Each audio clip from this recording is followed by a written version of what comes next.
Hello hi आदाब नमस्कार सम्मानित साथियों। Welcome to YouTube channel TET point. आज हम बातचीत करने जा रहे हैं सेवंथ पे कमीशन वेतन बढ़ोतरी के लिए एक्यूरेट फार्मूला पर विचार।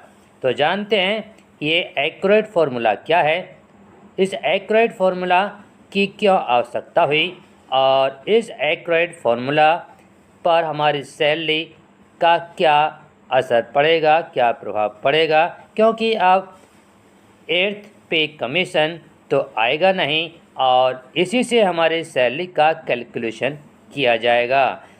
तो यदि आपको वीडियो बस पसंद आए तो लाइक करें, सब्सक्राइब करें, बेल आइकन को प्रेस करें ताकि नोटिफिकेशन आपको सर्वप्रथम प्राप्त हो सके और शेयर भी करें। शेयर करने से ज्ञान घटता नहीं, ज्ञान बढ़ता है। साथ ही यदि आप हमारे यूट्यूब चैनल के व्हाट्सएप ग्रुप और टेलीग्राम ग्रुप से जुड़ना चाहते हैं तो आप इस वीडियो के डिस्क्रिप्शन बॉक्स में जाकर के लिंक के माध्यम से जुड़ सकते हैं। तो चलते हैं आज के वीडियो के शीर्षक की तरफ। जानकारी के अनुसार सेवंथ पे कमीशन के बाद अब एट्थ पे कमीशन नहीं आने वाला है, लेकिन इसका मतलब यह नहीं है कि कर्मचारियों के वेतन में बढ़ोतरी नहीं होगी। केंद्रीय कर्मचारियों की सैलरी में अवश्य वृद्धि होगी। जानकारी के अनुसार केंद्र सरकार सेवंथ पे कमीशन के बाद नए तरीके से कर्मचारियों को सैलरी देने की तैयारी कर रही है। फिलहाल अभी केंद्रीय कर्मचारियों को 1 अप्रैल 2022 से सेवंथ पे कमीशन के तहत ही सैलरी का लाभ मिल रहा है। हालांकि इस बारे में अभी तक सेंट्रल गवर्नमेंट की तरफ से कोई भी ऑफिशियल नोटिस जारी नहीं किया गया है। सेंट्रल गवर्नमेंट अब 8वें वेतन आयोग की जगह न्यू फार्मूला तैयार करने के लिए विचार विमर्श कर रही है। इसके साथ ही वेतन मान को समाप्त करके न्यू फार्मूला वर्ष 2024 से लागू किया जा सकता है। न्यू फार्मूला लागू होने से अलग अलग लेवल के हिसाब से केंद्रीय कर्मचारियों की सैलरी में बढ़ोतरी होगी। केंद्र सरकार के कर्मचारियों के लिए खुशखबरी है। मीडिया सूत्रों के अनुसार अगला वेतन आयोग एट्थ पे कमीशन आयोग आएगा या नहीं, लेकिन वेतन बढ़ाने का नया फार्मूला एक्यूरेट फार्मूला तैयार किया जाएगा। अब फिटमेंट फैक्टर से सैलरी बढ़ाने के बजाय नए फार्मूले से बेसिक सैलरी बढ़ाने पर विचार किया जा सकता है। इसके अलावा हर साल बेसिक सैलरी बढ़ाने की भी योजना है। हालांकि नया फार्मूला 2024 के बाद लागू हो सकता है। आयोग देशिक विषयवारी के लिए विचार 7वें वेतन आयोग की सिफारिशों के समय ही जस्टिस माथुर ने यह कहा था कि वेतन ढांचे को नए फार्मूले पर ले जाने की ज़रूरत है। इसमें ज़्यादातर रोज़मर्रा के सामान की कीमत को ध्यान में रखकर मुआवजा तय किया जाता है। बहुत ही महत्व की आवश्यकता यह है कि कर्मचारियों को विस्तार के साथ तुलना करने पर वेतन दिया जाए।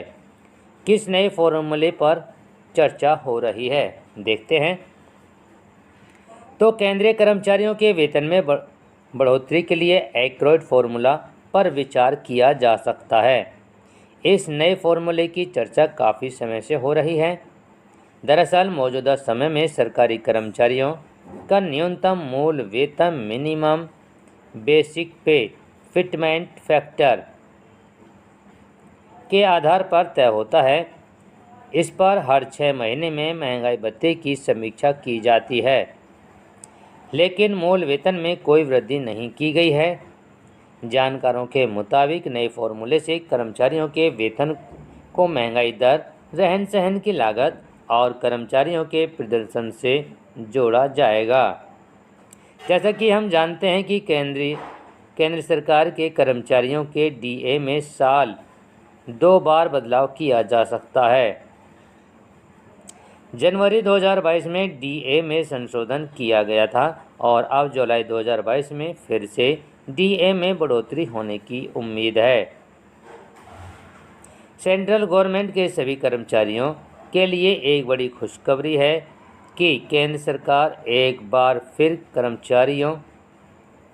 कर्मचारियों के हित में घोषणा पर विचार कर रही है और साथ ही केंद्र सरकार के कर्मचारियों के मूल वेतन में वृद्धि हो सकती है। जानकारी के अनुसार केंद्र सरकार द्वारा किया गया फॉर्मूला लागू करने का मुख्य उद्देश्य यह है कि कर्मचारियों के वेतन में उनकी परफॉर्मेंस के हिसाब से ही बढ़ोतरी की जाए और इसके चलते इसे ऑटोमेटिक पे रिवीजन नाम भी दिया जा सकता है।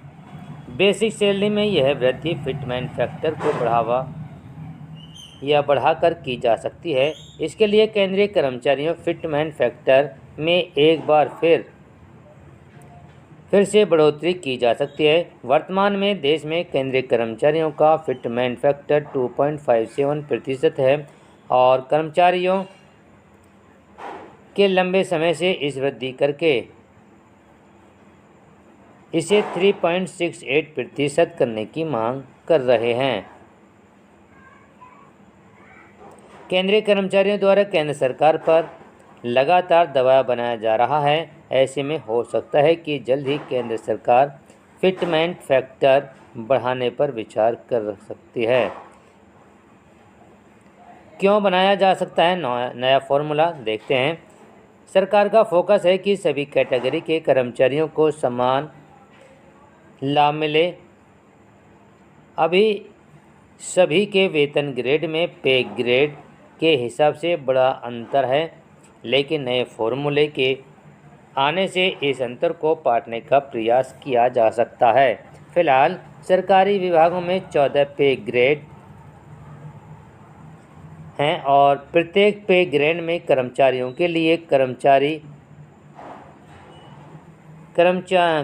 से लेकर अधिकारी तक शामिल हैं, लेकिन उनके वेतन में काफ़ी अंतर है। वित्त मंत्रालय के अधिकारी ने मीडिया को बताया कि सरकार का लक्ष्य है केंद्रीय कर्मचारियों के जीवन में सुधार करना है। नए फॉर्मूले का सुझाव तो अच्छा है, लेकिन अभी तक ऐसे किसी फॉर्मूले पर चर्चा नहीं हुई है और क्या होगा यह कहना जल्दबाजी होगा।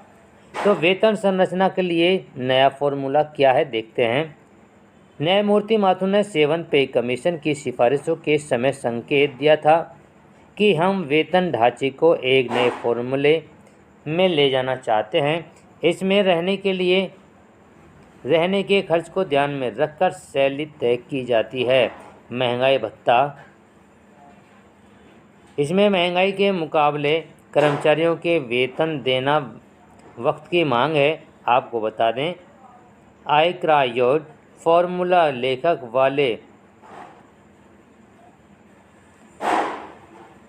वालेस रूडेल एक्रोयड द्वारा दिया गया था। उसका मानना था कि आम आदमी के लिए खाना और कपड़ा सबसे ज़्यादा ज़रूरी है। अगर इन सब चीज़ों के दाम बढ़ते हैं तो कर्मचारियों के वेतन में बढ़ोतरी की जाती है या बढ़ोतरी की जानी चाहिए। तो इस प्रकार से ये फॉर्मूला कार्य करेगा और अब फिटमेंट या जो हमारे अब इस प्रकार का बढ़ोतरी की जा रही थी उसमें फेरबदल किया जा सकता है। तो यदि आपको वीडियो पसंद आए तो लाइक करें, सब्सक्राइब करें, बेल आइकन को प्रेस करें ताकि नोटिफिकेशन आपको सर्वप्रथम